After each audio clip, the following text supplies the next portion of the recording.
Mahfud buka-bukaan hasil pertemuannya dengan Megawati dan Ganjar Pranowo. Calon Wakil Presiden nomor urut 3 Mahfud MD mengungkap pertemuannya dengan calon Presiden nomor urut 3 Ganjar Pranowo dengan Ketua Umum PDIP Megawati Soekarnoputri pekan lalu.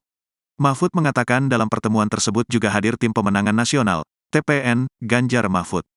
Pekan lalu saya sama Ganjar, hari Jumat pekan lalu, bersama TPN, Bu Mega juga, dan di luar itu banyak sekali bertemu tim hukum bersama dengan Mas Ganjar, kata Mahfud usai olahraga di kawasan Jakarta Pusat pada Jumat, tanggal 8 Maret tahun 2024.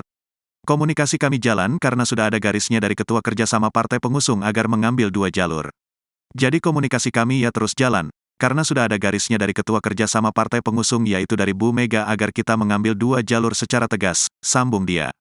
Mahfud mengatakan 2 jalur yang akan ditempuh pihaknya terkait proses Pilpres 2024 tersebut adalah jalur hukum dan politik. Pada tingkat pasangan calon, kata dia, ia mengkoordinir jalur hukum ke Mahkamah Konstitusi, MK, sedangkan Ganjar mengkoordinir jalur politik melalui hak angket DPR.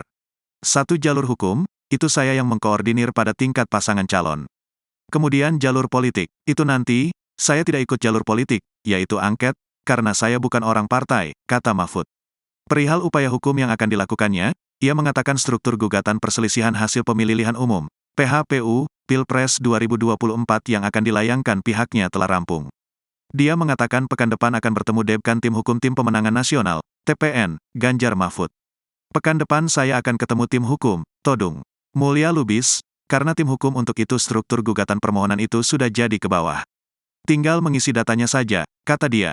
Misalnya, berdasarkan keputusan KPU tanggal sekian, dan gugatannya sekian itu sudah jadi tinggal tempat-tempat peristiwa.